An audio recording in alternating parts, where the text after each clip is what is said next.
আল্লাহ আমার রব, ওই রবই আমার সব। আল্লাহ যদি আমার হয়ে যায় আর আমি যদি আল্লাহর হয়ে যাই, পৃথিবী নয় আমার আপনার হাতের মুঠোয়। ওই মুসলমান ঠিক কিনা বলো? আমি যদি আল্লাহর হয়ে যাই, আল্লাহ যদি আমার হয়ে যায়, আল্লাহ আগে? আমার সোনা ভাইয়েরা, আল্লাহর নবী যখন এই কালিমার দাওয়াতি কাজ নিয়ে বিভিন্ন জায়গায় মেহনত করা শুরু করে দিলেন, দয়াল নবী, মায়ার নবী, সহজ সরল একজন মানুষ। আমার নবীজি পেঁয়াজ বুঝতেন না, আমার নবী ছিলেন সহজ সরল একজন মানুষ। সুবহানাল্লাহ। আম্মা জান আয়েশা সিদ্দিকা রাদিয়াল্লাহু তাআলা আনহা বলেন, এ পৃথিবীর মানুষ শোনো, আমার নবীর পেটে ক্ষুধা ছিল কিন্তু মুখে ছিল হাসি। পেটে ক্ষুধা ছিল কিন্তু মুখে ছিল হাসি। নবীর সাহাবারা 3 দিন 5 দিন 7 দিন পর্যন্ত না খেয়ে চিন্তা করেছে নবীর দরবারে যাই, দেখি কিছু খাওয়ার ব্যবস্থা হয় কিনা।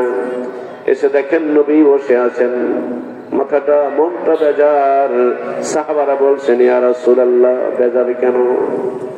আমরা 3 দিন 5 দিন 7 দিন না খেয়ে আপনার বাড়িতে আসছি। ডাক দিয়ে বলছেন, সাহাবারা আমার পেটের দিকে তাকায়া দেখো।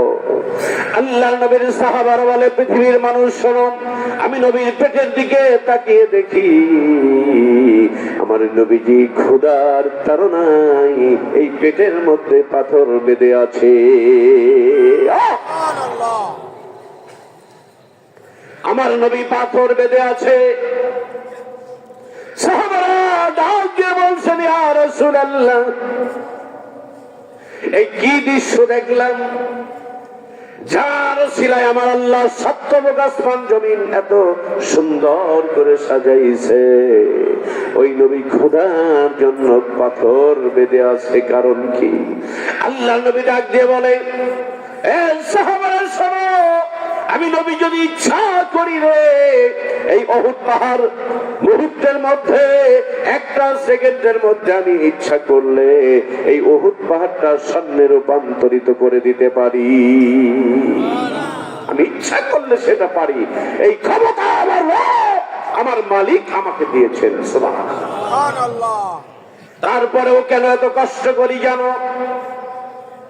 এ সাহাবারা, এত কষ্ট আমি নবীর জন্য করি না।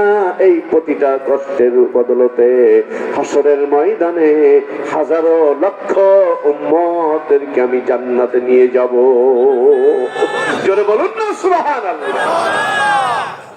আমার ভাইয়েরা, এই নবী যখন দিনের লাইনে কাজ শুরু করে দিলেন, আমরা সকলেই জানি আল্লাহ নবীর গোষ্ঠীর মানুষগুলো আমার নবীর বিরোধিতা করতে শুরু করে দিলেন। এমন ভাবে বিরোধিতা শুরু করে দিলেন, আল্লাহ নবীর নিজের পরিবারের লোকজন পর্যন্ত আমার নবীর বিরোধিতা করতে শুরু করে দিল।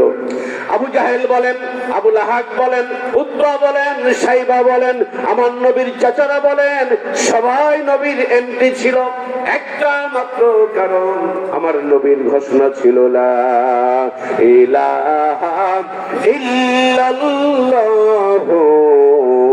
মুহাম্মাদুর রাসূলুল্লাহ।